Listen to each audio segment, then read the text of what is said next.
All right, boys, welcome back. We are at the infamous Stage 3 Motorworks right now. I got cleared from the doctor, the neurologist. No brain bleed, everything's good. The bleeding stopped the same day, and I've had zero side effects from the seizure and everything, so we're all good on that. But from here, I'm just trying to get back into work and slowly get back into riding. But I've been riding the last week and a half. I just didn't film anything just to get back into riding.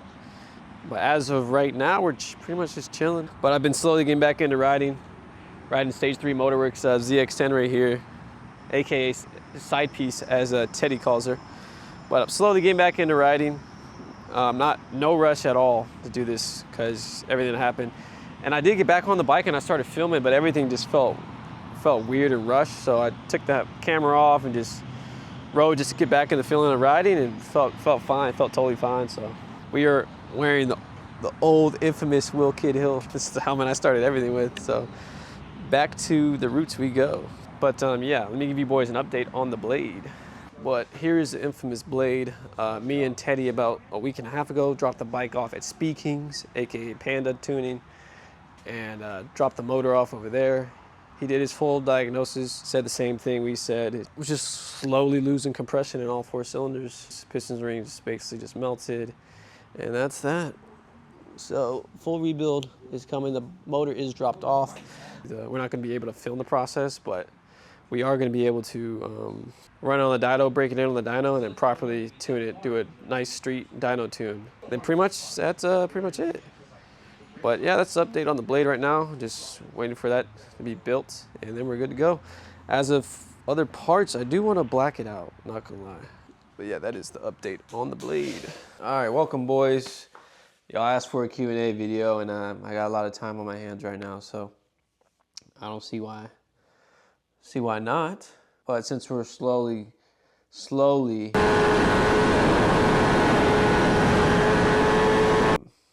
just taking it slow as of right now, not popping wheelies, especially on this bike, because this is the hardest bike I've ever wheelied. But yeah, love these boots. As y'all can see, I got the white ones right here, which look very sexy. The all red right here as well. If y'all want, the link will be in the description at infamousculture.com. Y'all can use code WILLKIDDHILL, and you'll get $30 off for your order as well. But I can't say the Supertechs are a lot better than the Daneses. They're thicker, they're way more comfortable, they're vented, so you got like a hot day, you can really feel the breeze going through your boots. It feels good.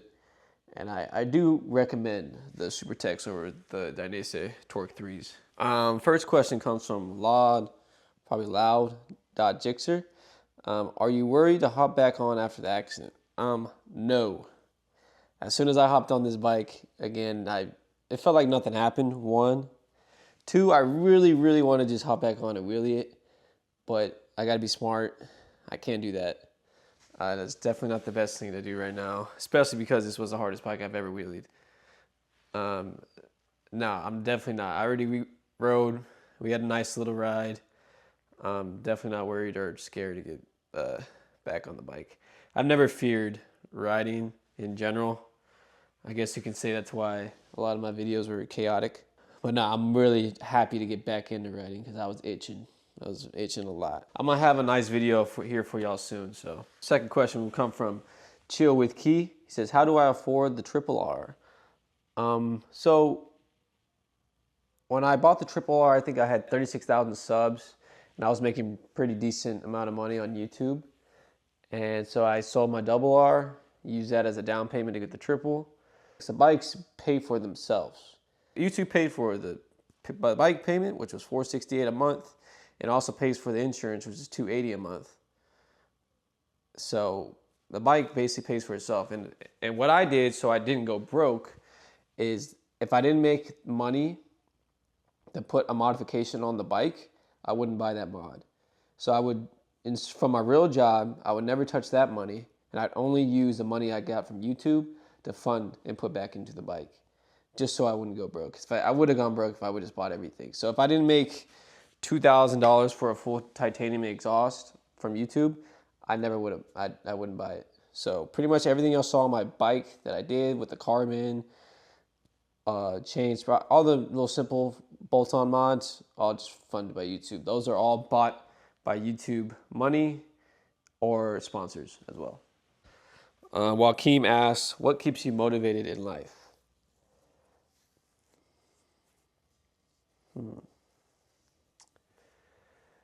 Honestly, my potential and confidence, where I see myself. I see myself and I know that I will be a successful guy. And I tell myself that every morning that I will be. And I hate failing. I hate losing. I don't know if y'all noticed, I really hate losing. Even if it's the littlest things. I want to be successful so bad. But my potential and my faith is what keeps me driven and motivated to where I can get to the age to where I know that whatever family I have in the future is secure, that I can take care of them. That's what really keeps me motivated and driven. But a lot of faith, it's a lot of faith-based into it. A lot of prayer, that knowing everything will work out. Even when everything around you is crumbling, you still sit there, you stand tall, and you keep marching. Jack Livingston 7 asks, how do you overcome all the curveballs life keeps throwing at you?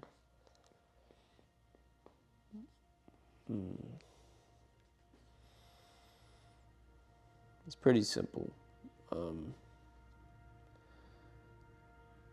You got to look at it to where you got to look at it how you got to look at it in a positive way rather than, oh, I'm getting beat to my knees repeatedly all the time. If you view it to where you're building up to the person that you're supposed to be, nothing can really faze you in that mindset. If you set your mind to where nothing can hurt you and that everything can go wrong, but you'll still keep marching forward, no curveball thrown at you will really faze you. And yeah, everything sucked a lot recently, but I know everything's gonna work out, so I'm not even really. A lot of it has to do with confidence. Confidence in yourself. Y'all know I'm very faith-based. I have a lot of faith in God showing me the path of the way I'm supposed to go. And I follow that path as best I can. You can't just sit here and wait for things to change. And what you say and what you do have to be aligned. If you say the key to success is hard work, but you're not working hard, you're missing. There's a lack of respect for yourself internally that you can't get out. But once you learn to keep your word within yourself and not just like for other people, but you keep your own word for yourself, it comes fairly easy when shit goes sideways. And that's how I look at life now. Any curveball thrown my way, I'm like, oh, that's all right, man. I'm like, it's just part of the process. It's just part of the journey, brother. You got to fall in love with the process if you really want to make it somewhere and be successful in life. You don't fall in love with the process, you're never going to get there. Tyler YZFR6 asks, who is your favorite person to ride with? This one's pretty hard. I've said it before on an Instagram story, but it's a tie between ZX10 Mez and Infamous Alex, only because both of them have taught me how to ride like on the street from the beginning. So all y'all, like all the highway riding y'all see me doing, I pretty much learned from them too. They're basically like my dad in the bike scene.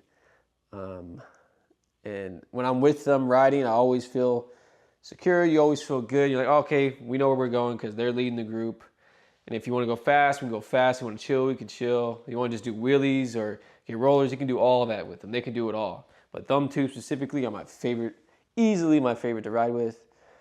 And if I had to add a third and fourth, third would probably be Rafa, because me and Rafa have I have the most memorable rides with Rafa.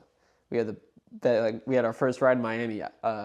When I travel, I don't film the first day just because I want to enjoy the time and actually ride. So the first day there to whatever city we go to, I don't film. And our first day in Miami, me and Rafa had a beautiful time on the turnpike. It was a beautiful time. And I'll never forget that day. But yeah, me and Rafa have great memories. Fourth person, my favorite rider with, honestly, probably Turbo James. I love getting down with that guy. It's always a good time with him. So, but yeah, those are my favorite guys to ride with. Bernardo Costa asked,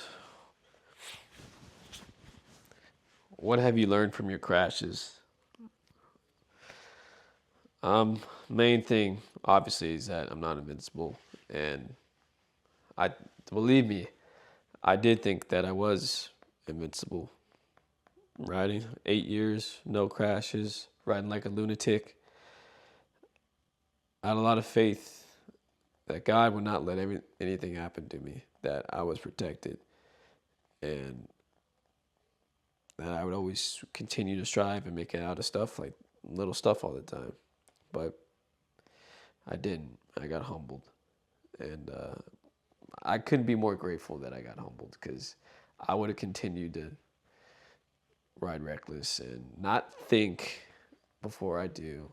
Now I'm very more cautious about the way I ride, the decision makings I make. It changed a lot from what I used to be. If y'all want to see how I used to be, go back to the video called Blown Motor on my channel. That was probably the worst and most reckless I've ever ridden. And that video was nuts. That was like me, no fear. I'm like, oh, this is easy. Bike blew up and I kept going. I had no fear. I just felt like I was protected the whole time. And that, yeah.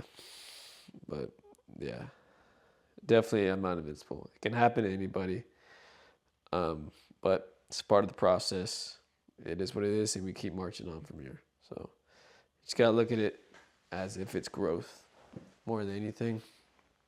But now I'm definitely more level-headed with everything, and I'll take it a lot slower, especially learning the wheelies. So curly-headed.christian asked, "Are you changing tunes after the rebuild?" Yes. So obviously, I've told y'all before, bike is at Speed Kings, aka Panda Tuning. They're doing the rebuild. We're gonna pick the engine up from them, bring it back to Stage 3 Motorworks, drop it in there, and then take the bike back, and then it's gonna get a proper dyno tune / street tune from Panda Tuning.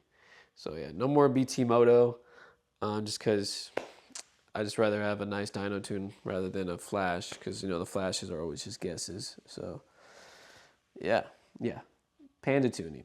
It's this bike is also Panda Tune as well. McMullen_Murphy asks, "What would your Dream 3 bike garage look like?" Boom. Fireblade RRR SP Carbon Edition, the new 2025. That would be my first bike. Second bike would be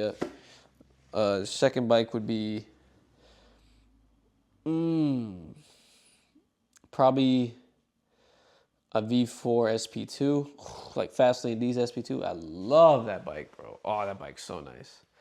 And then third bike would most likely be probably an HP4 race, because they're so sexy. Like, they're so sexy, they're so nice. You can't go wrong with that. All right, boys. But that's about it for questions. I just wanted to answer some that I thought that y'all would find interesting. But from here, we're going to continue riding, get back into it slowly. And yeah, just keep marching on. I appreciate all the love and support y'all been giving me, even though in this downtime. I miss my Fireblade like crazy, so stay tuned. We have a nice build coming with that. I really miss that bike so much, dude. Oh, man. But yeah, y'all let me know if y'all like these videos, just me talking. I don't mind it because it's pretty easy for me to do, but I know it's not my niche. But I'll continue to do it if y'all like it. I'm putting more vlogging style videos into the videos anyways, just because it's better, it's more fun, and y'all can connect with me more. So yeah, y'all let me know what y'all, if y'all like these type of videos. I'll continue doing them in the future. And thank you for the love, support, and I will see you boys in the next one.